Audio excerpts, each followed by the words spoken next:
मज़ीद ख़तरनाक राहों का इस्तेमाल करते हैं। गम से भरी हुई ज़िंदगी, कोई मोबाइल देखकर चाहता है कि मेरा टेंशन दूर हो जाए, कोई रात रात भर टेलीविज़न के पर्दों से चिपक के रहकर चाहता है कि मेरी तकलीफ़ दूर हो जाए, कोई शराब की बोतलों में चैन ढूंढ रहा है, कोई साहब दोस्तों की महफिल में कॉमेडी सुनकर सुकून तलाश कर रहा है, कोई रात रात भर बाइक पे घूमकर शोर हंगामा करने में सुकून तलाश कर रहा है। लेकिन सारी दुनिया को मालूम है कि लोगों का बनाया हुआ अपना तरीका सुकून देने में नाकाम हो चुका है। इसलिए लोग खुदकुशी की राह पे चल पड़े हैं कि मैं रात रात भर मैं शराब पिया मगर चैन नहीं मिला, मैं रात रात भर जागकर मैंने फिल्में देखी मगर करार नहीं मिला। तो अब एक ही रास्ता रहा है, खुदकुशी करना यानी मर जाना। बड़ी तेजी के साथ पूरी दुनिया में सुसाइड के वारदात बढ़ रहे हैं। तो इस्लाम कहता है कि क्यों खुदकुशी कर रहा है, क्यों तुमने चैन हासिल करने के लिए गलत रास्तों का सिलेक्शन तुमने किया। सुकून और चैन का सबसे बेहतरीन रास्ता है कि जिस रब ने तुझको पैदा किया है उस रब का जिक्र करके देख ले कि अल्लाह कहाँ से सुकून अता फरमा देता है। दिल की खुराक है अल्लाह का जिक्र जी, दिल की ग़िज़ा है अल्लाह रब्बुल इज़्ज़त की याद। जिसने भी इस राह को सुकून के लिए चुना वो कभी खसारे में नहीं रहा। इंसानी तारीख गवाह है कि जिसने भी अल्लाह की इबादत, अल्लाह के जिक्र को सुकून का रास्ता तलाश किया वो कभी खसारे में नहीं रहा, वो कभी घाटे में नहीं रहा। अल्लाह जन्नत तो उन्हें मरने के बाद देगा, इस दुनिया में इज्जतों से नवाजता है, इस दुनिया में गरीबी में बादशाहत से नवाजता है, इस दुनिया में उनका चेहरा रंग के एतबार से काला क्यों न रहे मगर अल्लाह तबारक व तआला गुलाब की तरह उसके चेहरे को खिला देता है। ये वो रास्ता है अल्लाह का जिक्र का रास्ता। इसलिए जब भी इस तरह की महफिलें कहीं मिले उसको अपने लिए गनीमत समझकर उस महफिल से वाबस्ता कर देना चाहिए। मुमकिन है कि कोई घड़ी खुसूसी रहमत के नुज़ूल की हो, उस रहमत की घड़ी को बंदा पा ले तो मेहनत तो एक लम्हे की होगी लेकिन जो उसका बदला होगा उसका असर सैकड़ों साल तक महसूस किया जाएगा। मुमकिन है कि कभी आप बैठे रहिए, बंदा जुर्म वक्ती तौर पर करता है, नारे तकबीर, नारे रिसालत, फैज़ानी गौसे आज़म, मसलके आला हजरत, नबीरे आला हजरत, शहजादे आला हजरत, हुजूर अहसन मियाँ साहिब किबला, हुजूर साहिबे सज्जादा, आमदे हुजूर अहसन मियाँ साहिब किबला। नारे तकबीर। आप लोग बैठ जाइए, बैठ जाइए, अभी हजरत बाद में आएंगे इंशाल्लाह, बैठ जाएं। बैठ जाए। हजरत अभी क़यामगाह पे जाएंगे और फिर वहाँ से थोड़ी देर के बाद स्टेज पर आएंगे।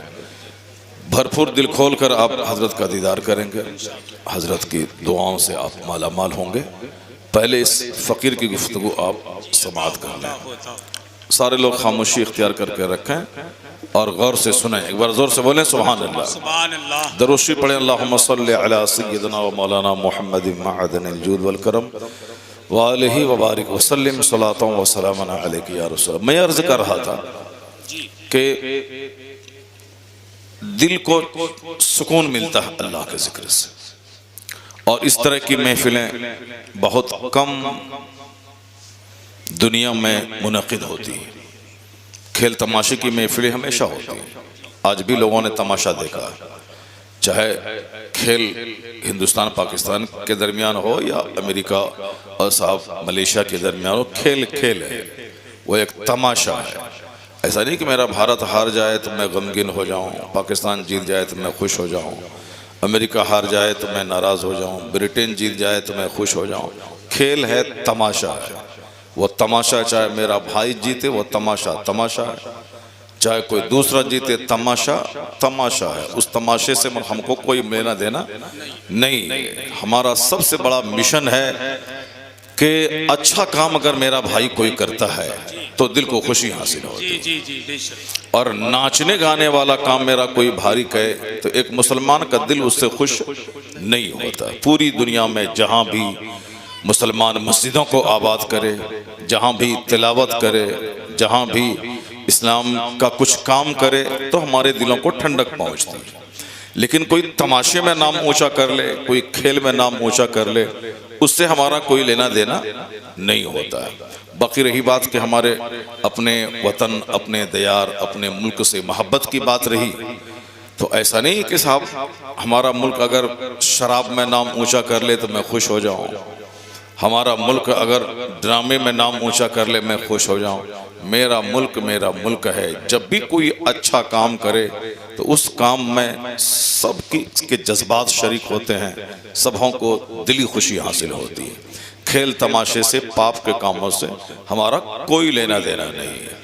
पूरी दुनिया के मुसलमान एक मकान में लगी हुई ईंट के समान है। ईंट एक भी कहीं से कमज़ोर हुई तो सारा मकान कमज़ोर हो जाता है, और अगर ईंट सारी की सारी मजबूत हुई तो मकान मजबूत होता है। तो दुनिया के जितने भी साहिब ईमान हैं सब एक मकान में लगी हुई ईंट के बराबर है। ऐसा नहीं कि मैं ही शराब पीता हूं तो दूसरे का क्या होगा, मेरा अपना नुकसान होगा। नहीं, एक मकान में लगी हुई एक ईंट भी अगर खिसकी तो मकान कमजोर होता है। उसी तरह पूरी दुनिया के मुसलमानों का एक भी फर्द अगर राह रास्त से हटता है, अगर बदआमालियों का शिकार होता है तो उससे इस्लामी इमारत कमज़ोर होती है। यही वजह है कि दर्द होता है, तकलीफ, कांटा चुभता है अमेरिका में, और दर्द उसका महसूस इंडिया में होता है।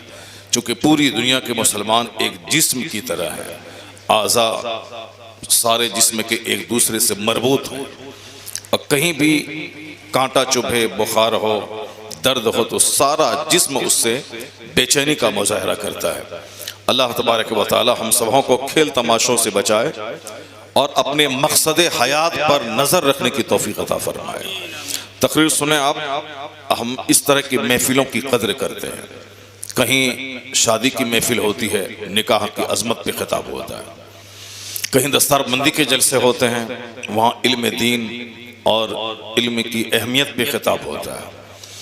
घर का इफ्तिताह हो, उस मौके पर अल्लाह की उस नेमत का चर्चा होता है। और कहीं विसाल की महफिल हो, इसाले सवाब की, चाहे तीजा हो, चाहे बरसी हो, चाहे 40वां हो, उन महफिलों में मकसद हयात पर गुफ्तगू होती है ताकि दूसरों की मौत से कुछ सीखने का सामान हो जाए। दूसरों की हयात भी हमारे लिए एक इबरत का जरिया है और दूसरों की मौत भी हमारे लिए इबरत का सामान है। ये और बात है कि क़यामत जब करीब आएगी तो लोगों को सोचने समझने की जो सलाहियत है लोगों की, वो ख़त्म हो जाएगी। आखिर ज़माने में लोग हवाई की तरह जीने लगेंगे।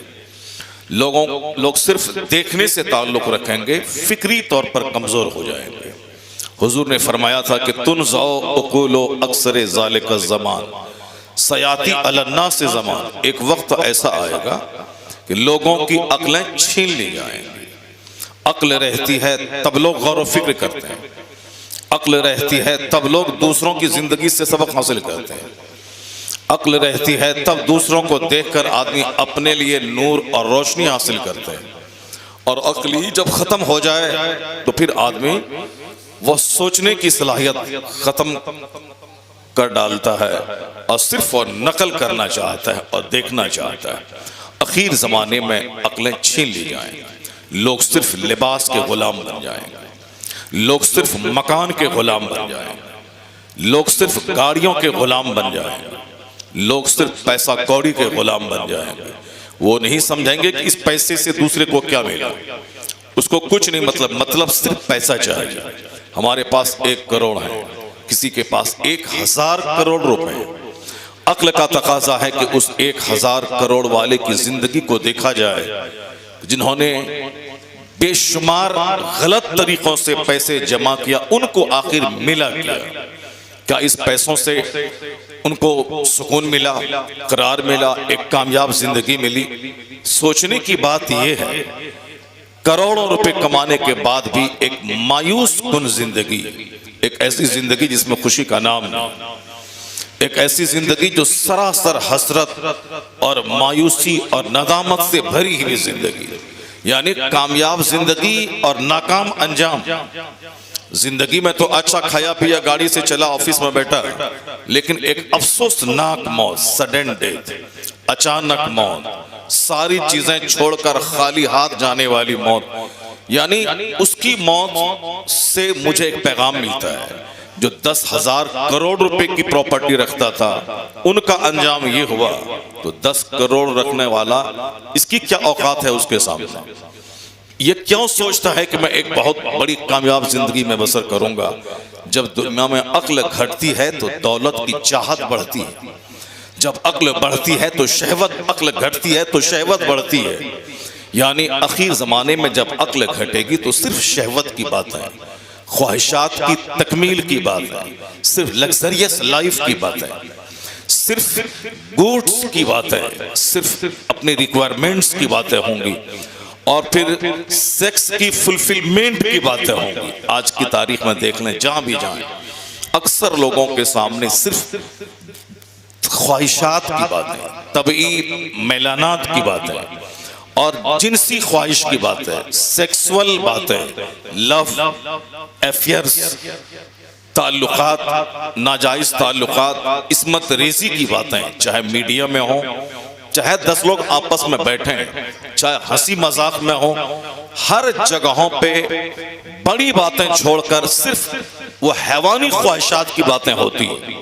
रास्ता चलते पुलिस वाले बैठे हों, उनकी गुफ्तगू को 5 मिनट गौर से सुने, वहां भी सिर्फ ख्वाहिशात की बात है, या तो जमीन खरीदारी की, या गाड़ी खरीदने की, या बेटी की शादी में खूब आला ढंग से फजूल खर्ची करने की, या फिर जिनसी ख्वाहिशात की। यानी होता है हर जगहों पे। अक्ल जब पुख्ता होती है तो आदमी जमीन पे गौर करता है, आदमी आसमान पे गौर करता है, आदमी अपनी लाइफ पे गौर करता है, आदमी दूसरों के डेथ पे गौर करता है, आदमी इस दुनिया में आने वाले भूचाल, आंधी तूफान पे गौर करता है, बिन बताए ज़लज़ले की हकीकत और सच्चाई पे गौर करता है। अचानक मौत किस चौराहे, किस गली, किस घर में आ जाए, उस मौत के बारे में सोचता है। तो आदमी की अक्ल जिंदा रहती है। और इसी को हुजूर ने कहा था कि जो दिन में 20 बार मौत को याद करेगा, वह शख्स अंदर से इतना आला हो जाएगा कि चाहे अपने बिस्तर पे अपने घर ही में क्यों ना मर जाए, अल्लाह उसे शहादत का मर्तबा अता फरमाएगा। जो रोजाना 20 बार मौत को याद करता हो। अभी देख लें कि मुसलमान हो या गैर मुस्लिम की तो बात ही नहीं करनी है, कलमा पढ़ने वाले लोग, इनसे मेरी बहस है कि इनका हाल आप देख लें कि घर में 24 घंटे गुजर जाते हैं, एक बार भी मौत का चर्चा नहीं होता है, और अगर कोई चर्चा कर डाले तो उसको बुरा माना जाता है कि साहब मजे को क्यों किरकिरा कर देते हो, वो तो जब आनी है आ जाएगी, लेकिन अभी वक्ती लज्जतों को खत्म कर देना क्यों चाहते हो तुम? जबकि हुजूर ने कहा था कि अक्सरू जिक्र हादिमी लज्जातिल मौत। हुजूर ने कहा था कि लज्जतों को ढाने वाली चीज, यानी जो तुम्हारी लज्जतों को ढा दे, उसको कसरत से याद करो, यानी मौत को। हुजूर ने कहा कि मौत को कसरत से याद करो, ज्यादा याद करो। मैक्सिमम तेरी गुफ्तगू का जो टॉपिक हो वो मौत हो, लेकिन हमने अपने हिसाब से मौत को बोझ समझा और हमने सिर्फ जिंदगी की बातें करनी शुरू कर दी। जिंदगी की बातों का मतलब नई नई इमारतें, नई नई जमीन की खरीदारी, नए नए मॉल, नए नए सामान को घर में जमा करना। हमने उसको इस तरह अपनी सारी जद्दोजहद को उसके पीछे लगा दिया कि जैसे कि जिंदगी का सबसे बड़ा मकसद माल हासिल करना। रिजल्ट क्या मिला? उसके बदले में खतरनाक बीमारियां, उसके बदले में जिंदगी की तलखियां, उसके बदले में आपस की दूरियां, उसके बदले में नींद की कमी, उसके बदले में 1 दर्जन बीमारियां। चूंकि हमने सुकून का ये रास्ता, ज्यादा से ज्यादा माल चाहिए, इन्हें हमने अपने से चुना है। हमने फिल्म के एक्टर को देखकर चुना है, हमने पॉलिटिकल लीडर की बातों को सुन के चुना है, हमने दुनिया की किताबों को पढ़ने के बाद हमने चुना है। हमने अपने सराउंडिंग्स, आसपास के लोगों को दौलत के मुकाबले में जीते हुए देखकर मैंने उनको देख करके उस रास्ते को चुना है। नतीजे में जिंदगी तो अल्लाह की दी हुई है, अल्लाह ही हमें पैदा किया है, अल्लाह ही जमीन की तख्लीक की है, आसमान बनाया है, अल्लाह ही मुझे जिंदगी देता है, मौत देता है। उस रब से हटकर मैंने दूसरों को देखा। अल्लाह ने मॉडल तो अपने महबूब को बनाया था, मेरे महबूब को देखो, जिंदगी गुजारो। अल्लाह ने अपने महबूब को, जिसके नूर को सारी दुनिया की तख्लीक से कई लाख साल पहले उसे अर्श मुअल्ला पे किंदिल की शक्ल में लटका के रखा, उस नूर मोहम्मदी को बशरी शक्ल में सारे पैगंबरों के अखीर में दुनिया में भेजा, ताकि लोगों के लिए एक मॉडल रहे मुस्तफ़ा, लोगों के लिए एक आइडियल बन जाए मुस्तफ़ा। तो अल्लाह ने अपने महबूब को आइडियल बनाया था, मगर मैंने आइडियल फिल्म के एक्टर को चुन लिया। अल्लाह ने अपने महबूब को मॉडल बनाया था कि कैसे जिएं, कैसे खाएं, कैसे पिएं, कैसे कपड़ा पहने, कैसे बाल रखें, मगर हमने फिल्म के जोकर को अपने लिए आइडियल बनाया। वो अगर नंगा रहे तो मैं भी नंगा रहता हूँ, वो अगर नया कपड़ा फटा हुआ पहने तो मैं भी वैसा पहनता हूँ, वो अगर जोकर की तरफ बाल चारों तरफ से मुंड के रखे तो मैं भी वैसा रखता हूँ। उनकी बहू बेटियां अगर चड्डी पहन के सड़कों पे चले, मैं भी अपनी बहन बेटियों को चड्डी पहनवाता हूँ, क्योंकि हमारे लिए मॉडल व फिल्म का एक्टर और फिल्म की एक्ट्रेस बन गई है। अल्लाह ने तो महबूब को मॉडल बनाया था, जमीन का खालिक अल्लाह, सारी दुनिया का मालिक अल्लाह, इस इंसान को एक कतरे जलील से पैदा करने वाला अल्लाह, यानी इस इंसान की तख्लीक कैसे हुई है। अल्लाह ने कुरान करीम में कई जगहों पे इसका जिक्र किया है कि मैंने तुझको पैदा कैसे किया है, ताकि मेरा बंदा चाहे दुनिया में गरीब रहे या अमीर, बादशाह रहे या फकीर, वो अपनी बुनियाद को कभी नहीं भूले कि मेरी स्टार्टिंग कहानी कैसी है, मैं पैदा हुआ कैसे हूँ। जब अकल रहेगी तब ना बंदा गौर करेगा कि मैं पैदा हुआ कैसे हूँ, मैं अपनी पैदाइश पे गौर करूं। कुरान करीम में कई जगहों पे इस मैटर को जगह दिया गया है। क्यों जगह दिया गया? अल्लाह कहता है वलक़द खलक़नल इंसान मिन सुलालतिन मिन तीन, हमने इंसान को एक बजती हुई मिट्टी से पैदा किया है। इंसान को, वही जो हम इंसान है, दुनिया के सारे लोग जो चाहे यहूदी हो, नसरानी हो, गैर मुस्लिम हो, वह सब भी इंसान है। चूंकि वह गौर नहीं करते कि मैं इंसान हूं, इसीलिए जानवरों की तरह काम लोग करते हैं। लेकिन जिस दिन वह गौर करे कि मैं इंसान हूं और अल्लाह ने मुझको इंसान बनाया है, दुनिया से हैवानियत घट जाएगी और मानवता के सलूक बढ़ते चले जाएंगे। क्योंकि बंदा सोचना ही छोड़ दिया कि मैं इंसान हूं। सिर्फ इसी पॉइंट पे गौर कर लें कि अगर अल्लाह चाहता तो मुझे जानवर बना देता, अल्लाह चाहता तो मुझे खिंजीर पैदा करता, अल्लाह चाहता तो मुझे कुत्ता बना देता, अल्लाह चाहता मुझे छिपकली और सांप बना देता। मेरे बाप दादा ने अल्लाह पर कोई एहसान नहीं किया कि उस एहसान का बदला चुकाने के लिए अल्लाह ने मुझको इंसान बनाया। बंदा अल्लाह पर एहसान कर ही क्या सकता है? यह कमजोरी का पुतला यह इंसान, बीमारियों का मुजस्समा यह इंसान। आज सारी दुनिया जानती है, कल इसका नामो निशान मिट जाता है। आज जिंदा है, एक सेकंड के बाद मर जाता है। यह इंसान अपने रब पे एहसान कर ही क्या सकता है कि उस एहसान का बदला अल्लाह ताला उनके बाल बच्चों को इंसान पैदा करके चुकाए? मेरा रब पर कोई एहसान नहीं। अल्लाह का यकतरफा एहसान है कि उसने मुझे इन जानवर नहीं बल्कि इंसान पैदा किया। अल्लाह ने मुझे कुत्ता नहीं आदमी बनाया, वरना कुत्ता को भी अल्लाह ने पैदा किया। जितनी भी मखलूकात हैं सबों को अल्लाह ने पैदा किया, लेकिन मुझको इंसान बनाया, कुत्ता नहीं बनाया। इसी पॉइंट पे अगर दुनिया के सारे लोग गौर करें कि अल्लाह ने मुझे सांप नहीं इंसान बनाया, तो इंसान बनकर सांप की तरह दूसरों को डंक नहीं मारेगा, इंसान की शक्ल में दूसरों को अपनी जबान से डंक नहीं मारेगा, अपने हाथ से कष्ट नहीं पहुंचाएगा, दूसरों को तलवार से ज़बह नहीं करेगा, वह दूसरों को अपनी थ्योरी से उसे तबाह बर्बाद करने का प्लान नहीं बनाएगा। ये जो सारे ड्रामे दुनिया में हो रहे हैं कि मेरा बच्चा बच्चा है, दूसरों का बच्चा बच्चा नहीं, मेरी बस्ती बस्ती है, दूसरों की बस्ती बस्ती नहीं, मेरा मुल्क मुल्क है, दूसरों का मुल्क मुल्क नहीं, ये बातें सिर्फ इसलिए हैं कि जब आदमी अक्ल से सोचना छोड़ देता है, तब इस तरह की हैवानी हरकतें है बंदा करने लगता है। आज जो कुछ भी हो रहा है अफ्रीका में, जो कुछ हो रहा है अमेरिका में, जो कुछ हो रहा है हिंदुस्तान की सरजमीन पे, यानी एक आदमी के जिस्म को 3 हिस्सों में बांट देना, एक आदमी को 6 इंच छोटा कर देना, एक आदमी को हमेशा किसी न किसी तरीके से फंसा के जेल में डाल देना, उसकी पूरी सोसाइटी, उस पूरी बिरादरी को मिटाने का प्लान बनाना उस वक्त होता है जब बंदा अपने इस पॉइंट पे सोचना छोड़ देता है कि मैं इंसान हूं और इंसानियत का तकाजा क्या है, ह्यूमैनिटी का तकाजा क्या है, ह्यूमैनिटी का डिमांड क्या है, ह्यूमन बीइंग्स, ह्यूमैनिटी इसकी क्वालिटी है, इसकी खसलत है, इसे क्या करना चाहिए वह सोचना छोड़ देता है। हुजूर ने कहा था कि आखिर जमाने में लोगों की अकलें छीन ली जाएंगी। जब अकल छीन ली जाएंगी तो सिर्फ आदमी बर्गर खाएगा, सिर्फ आदमी चाउमीन खाएगा, सिर्फ आदमी शराब पिएगा, सिर्फ आदमी ताश खेलेगा, सिर्फ आदमी रात में नाइट क्लब का रुख करके डांस करेगा ताकि हम रिफ्रेश हो जाएं, तरोताजा हो जाएं। वह भूल जाएगा कि नाचते नाचते बंदा मर गया, शराब पीते पीते आपस में कत्ल हो गया, ताश खेलते खेलते दौलतें बिक गई, जमीन लूट गई, यहाँ तक कि बीवी और बेटियों को दांव पे लगाना पड़ा। ये आदमी सोचना छोड़ देगा, वो सिर्फ उसको बर्गर और चाउमीन, चाहे लीवर डैमेज हो, चाहे उसका हार्ट डैमेज हो।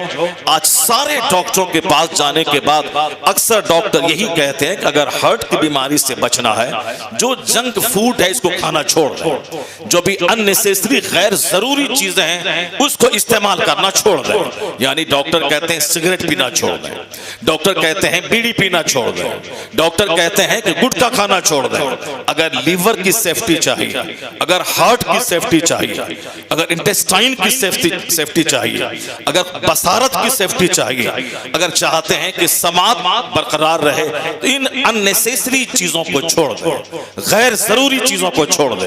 डॉक्टर आजकल अक्सर बोलते हैं कि बाहर का खाना पीना छोड़ दें, बाहर में वही एक ही तेल से कई तरह के सामान बना के आपको जहर देते हैं, आप वक्ती मजा लेने के लिए खाते हैं, अब उसे छोड़ दें, उससे आपका हार्ट के जो वेन्स हैं ब्लॉक हो जाएंगे, आपका शुगर लेवल हाई हो जाएगा, आपकी वीपी हाई हो जाएगी, यानी जो एक जनरल बीमारी बन गई है। डॉक्टर मना करते हैं कि बाहर के सामान को आप मत खाएं, ये जानने के बावजूद कि सिगरेट से कैंसर होता है, लेकिन आदमी आदत का गुलाम है, वो उसको पीता है।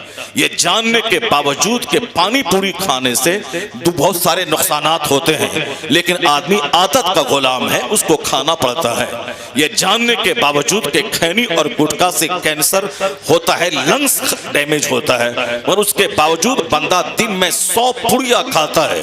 वह जानता है कि उसकी जबान मोटी हो जाएगी, वह जानता है कि कुव्वते गोयाई उसकी सल्ब हो सकती है, वह जानता है कि गुटखा खाने वाला जब कभी भी उसको डायरिया का मर्ज हुआ, किडनी के 100% फेल होने का खतरा रहता है। आए दिन इस तरह के केसेज आते हैं, लेकिन आदमी के पास अक्ल रहे तब न सोचे कि मुझे क्या खाना है, क्या नहीं खाना है, मुझे क्या पहनना है, क्या नहीं पहनना है, मुझे किस तरह का हेयर स्टाइल रखना है, किस तरह का नहीं रखना है। आदमी ने सोचना छोड़ दिया कि मैं क्या खाऊं, सिर्फ लग्जरियस लाइफ के पीछे। पीने में मजा आता है, ये खाने में मजा आता है, घूमने में मजा आता है। तो आज जब इस घूमने का गलत असर सेहत पे, सोसाइटी पे पड़ा, तब डॉक्टर चीखते हैं कि खबरदार रात में 10 से ज्यादा ना जागें और जल्दी सुबह उठने में दिक्कत होगी, इससे आपकी हेल्थ चूर चूर हो जाएगी। आज 18 साल का जवान देखें, बिल्कुल चेहरा जैसे लगता है मुर्दार की तरह, आंखें धसी हुई, चेहरा चिपका हुआ, ऐसा लगता है कि रात भर नींद लेने के बाद भी ये मायूसियत का शिकार है। सेहत हासिल करने के लिए दूसरी कौमें बेदार हो गई।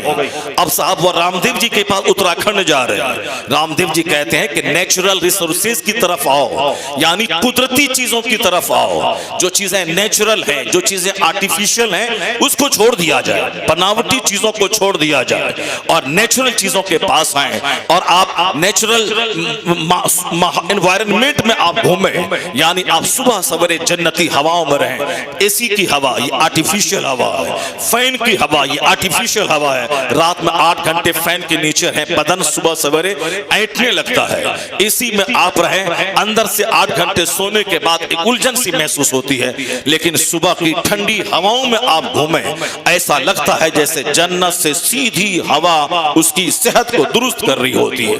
लोग कहते हैं सुबह की हवा एक तरफ, करोड़ों रुपए की दवा एक तरफ। जब आज सेहत खराब होने लगी तब डॉक्टरों ने कहा कि गैर जरूरी सोना छोड़ दीजिए, गैर जरूरी खाना छोड़ दीजिए। जब आपस में तकरार बढ़ने लगी तो डॉक्टरों ने कहा गैर जरूरी टॉक छोड़ दें। यानी कोरोना काल में पुलिस वाले डंडा मार मार कर रात के 9 बजे के बाद से लोगों को कहते थे घर जाओ, घर में रहो, सेफ रहो, घर में रहो, सेफ रहो, यानी बिल्कुल सुरक्षित रहो, बाहर मत घुमा करो। समंदर में जुहू चौपाटी के किनारे रात के 9 बजे के बाद लोग 2-2 बजे रात तक घूमते थे।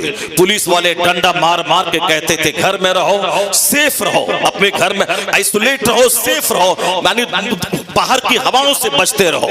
यही काम 1400 साल पहले पैगंबर आजम ने किया था।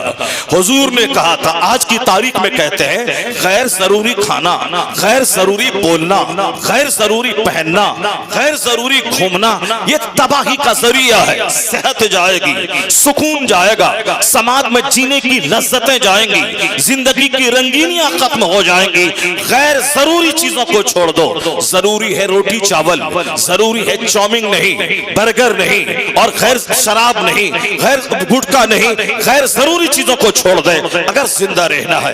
गैर जरूरी दोस्ती, गैर जरूरी कपड़ा पहनना, गैर जरूरी दूसरों से ताल्लुकात कायम करना, अननेसेसरी चीज जो नेसेसरी एसेंशियल है उसको अपनाए, जो गैर जरूरी को छोड़ दें। कुर्बान रहमते दो आलम सल्लल्लाहु अलैहि वसल्लम की ज़ात गिरामी पे कि 1500 साल पहले न अमेरिका का वजूद था, न चाइना जापान के इल्म की कोई कहानी थी, हिंदुस्तान में एक मकतब तक नहीं था। 1500 साल पहले नालंदा यूनिवर्सिटी का नाम मिलता है, बुद्धिस्टों की एक छोटा सा मकतब है, उसी का नाम नालंदा यूनिवर्सिटी है। वो भी उसकी कहानी भी 1100 साल की है। 1500 साल पहले हिंदुस्तान में न यूनिवर्सिटी थी, न कोई कॉलेज था, न अमेरिका नाम का कोई मुल्क था। अमेरिका नाम के मुल्क का पता 1495 में कोलंबस ने लगाया है कि अमेरिका नाम का कोई मुल्क है। चाइना जापान में विकास नाम की कोई चीज नहीं थी। हिंदुस्तान में एक भी इंजीनियर उस वक्त मौजूद नहीं था। न फिजिक्स, केमिस्ट्री, बायोलॉजी का नाम दुनिया जानती थी, न एस्ट्रोलॉजी, न एस्ट्रोनॉमी का नाम दुनिया जानती थी। यानी शिक्षा के क्षेत्र में अनभिज्ञ थी, अज्ञानता का अंधकार था, इग्नोरेंस और जहालत का दबदबा था। उस मौके पे दुनिया के सबसे बड़े मुअल्लिम, सबसे बड़े मोहसिन, सबसे बड़े दुनिया के रिफॉर्मर, सबसे बड़े पैगंबर ने एक पैगाम दिया था। हुजूर ने कहा था मिन हुस्न इस्लामिल मर्इ तर्कहु माला यानी।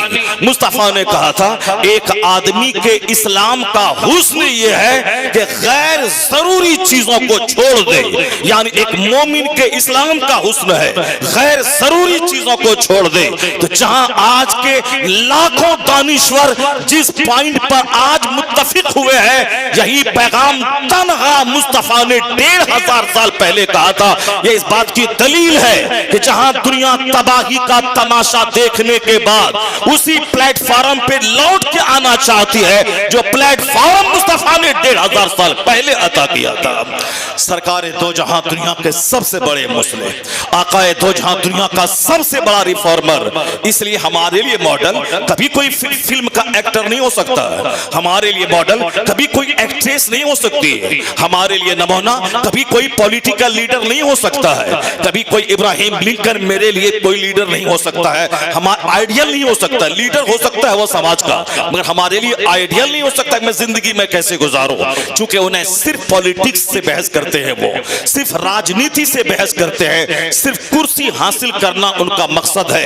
कैसे ढेर दिनों तक मैं सत्ते में बना रहूं, कैसे ढेर दिनों तक मेरी गवर्नमेंट कायम रहे, उसके लिए चाहे मानवता के उसूल की धज्जियां उड़ानी पड़े वो उड़ा देता है। उसके लिए चाहे जिस कलमदान का गलत इस्तेमाल करना पड़े वो कर जाता है। मकसद उसका जलील होता है थोड़ा सा कि ज्यादा दिनों तक मेरी हुकूमत कायम रहे। वो हमारी नशिस्तों बर्खास्त के लिए मॉडल कभी नहीं हो सकता। जिसकी नजर सिर्फ हुकूमत पर हो, जिसकी नजर सिर्फ कुर्सी पर हो, जिसकी नजर सिर्फ खाने पीने पर हो, यह कमजोरी है दुनिया के लीडरों की, यह कमजोरी है दुनिया के रहनुमाओं की, जब उसे थोड़ा सा कलमदान मिल जाता है वो अपने भाई भतीजे के लिए इस्तेमाल करना चाहता है, वो अपने समाज अपनी कौम के इस्तेमाल करना चाहता है। नहीं देखा आपने कि हिंदुस्तान में जब कोई रेलवे मिनिस्टर बनता है, जिस स्टेट का हो, वो चाहता है कि इसकी भलाई सिर्फ मेरे स्टेट तक जाए। कभी रामविलास पासवान जी रेल मंत्री थे, चाहते थे कि बिहार ही में रेल के सारे बेनिफिट चले जाएं। कभी लालू प्रसाद यादव जी रेलवे मंत्री थे, वो चाहते थे कि हिंदुस्तान में रेलवे का सारा मुनाफा बिहार चला जाए। कभी ममता बनर्जी वेस्ट बंगाल की रेल मंत्री थी, वो चाहती थी कि रेलवे का सारा फायदा मेरे बंगाल को पहुंच जाए। कभी सीके जाफर शरीफ कर्नाटका के रेल मंत्री थे, वो चाहते थे कि हमारे कर्नाटका को इससे फायदा पहुंचे। यानी जो कलमदान वजारत जिसके हाथ में आती है, यह इंसान की कमजोरी है, वो अपने भाई भतीजावाद में लग जाता है। इसलिए दुनिया में कोई भी ज़ाब्ता इंसान का बनाया हुआ वह फेलियर हो चुका है। Democracy is the government of the people, for the people, by the people. जमहूरियत इंसान के लिए, इंसान आदमी के लिए, आदमी के जरिया आदमी का बनाया हुआ कानून है जमहूरियत। मगर जमहूरियत भी कमा हक को दुनिया में सुकून देने में असमर्थ है। रशिया में कम्युनिज्म वहां से चला, मगर रूस के सैकड़ों दर्जनों टुकड़े हो गए। एक ज्योति बसु नाम का आदमी 30 साल तक हिंदुस्तान के वेस्ट बंगाल का चीफ मिनिस्टर रहा, लेकिन आज उसकी पार्टी की जैसी की तैसी हो गई। लोग किसी चीज को अपना जाती फार्मूला को चाहते हैं पूरी दुनिया पे नाफिज कर दें और हम कामयाब हो जाएंगे। दुनिया में कम्युनिज्म फेल हो चुका है, दुनिया में डेमोक्रेसी भी फेल हो चुकी है, खुद साख्ता डेमोक्रेसी।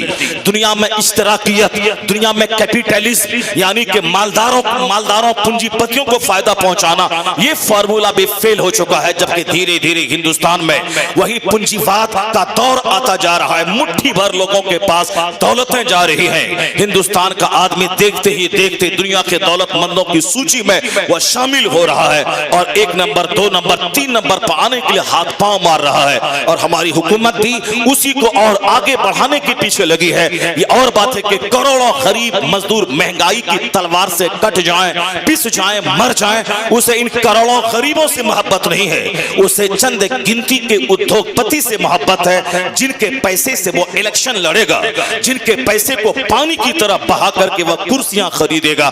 या इंसान का बनाया हुआ ज़ाब्ता फेल हो चुका है। इसलिए दुनिया में कम्युनिज्म भी फेल हो गया, डेमोक्रेसी फेल हो गई। तो निजाम किसका कामयाब है? जमीन अल्लाह की है, आसमान अल्लाह का है, यह इंसान अल्लाह का पैदा किया हुआ है। इंसान का कानून जब इंसान पे चलेगा तो इंसान की एक बड़ी बिरादरी उस फायदे से महरूम रहेगी। लेकिन जब इंसान के खालिक का कानून चलेगा तो अमरीकियों का भला होगा, हिंदुस्तानी का भला होगा, चाइनीज का भला होगा। चूंकि अल्लाह का कानून है वह सारे बंदों के लिए भला होगा। इसलिए अल्लाह ने अपने महबूब को रहमतुल लिल आलमीन बना के भेजा कि देख मुस्तफा को कैसे खाते हैं, कैसे पहनते हैं, कैसे जीते हैं, कैसे चलते हैं, कैसे जद्दोजहद वाली जिंदगी गुजारते हैं। मुस्तफा को कोई क्रिश्चियन भी देखे, जन्नत भले ना मिले दुनिया में कामयाब हो जाएगा। मुस्तफा को यहूदी क्यों ना देखे, भले जन्नत नहीं मिलेगी बदअकीदगी कुफ्र की वजह से, मगर दुनिया में कामयाब होगा। मुस्तफा को कोई गैर मुस्लिम देख के जिंदगी गुजारे, जन्नत नहीं मिलेगी मगर दुनिया में अच्छी जिंदगी मिलेगी, उसको एक कामयाब जिंदगी गुजारेगा। इसलिए दुनिया वाले नाकाम होते हैं कब? जब अपना उसूल चलाते हैं। लेकिन जिस दिन दुनिया में उसूल अल्लाह का चलेगा, जिस दिन दुनिया में कानून मुस्तफा का चलेगा, उस वक्त झोपड़ी में भी बादशाहों जैसी काबिल रश्क जिंदगी मिल जाएगी।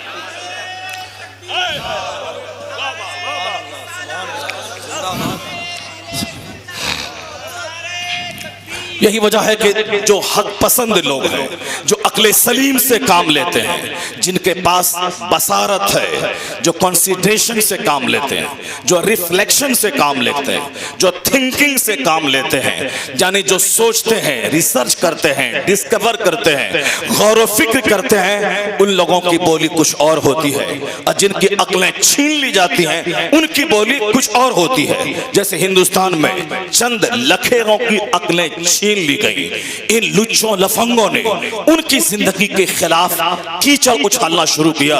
किनकी जिंदगी? जिनकी जिंदगी बेदाग थी, जिनकी जिंदगी में किसी किस्म का कोई दाग नहीं था, जो रात रात भर सिर्फ इबादत करें, जिसके पाए अक़दस सूज जाएं, जिनके चूल्हे में 2-2 महीने तक आग नहीं सुलगती हो, जो सिर्फ पानी और खजूर पे गुजर बसर करते हो, जिनका बचपन लाजवाब, जिनकी जवानी लाजवाब, नबूवत के ऐलान से पहले वाली 40 साल जिंदगी सिर्फ नेकियों से इबारत थी, ऐलान नबूवत के बाद वाली जिंदगी वह भी सिर्फ नेकियों से इबारत है। एक ऐसा शख्स जो कमाता है नबूवत के ऐलान से पहले ताकि गरीबों को खिलाए, ताकि बेवाओं को दे, ताकि मिस्किनों को दे, ताकि मेहमानों की खिदमत करे। यानी सरकारे दो जहां, जब आपकी उम्र 12 साल की थी, अपने चचा के साथ जब आप बसरा गए, चचा के साथ मुल्क शाम गए, चचा के साथ यमन गए, उस वक्त बिजनेस करते थे, नबूवत का ऐलान नहीं हुआ था, आपकी बिल्कुल चढ़ती हुई जवानी है, लेकिन पैसा कमा के करते क्या थे?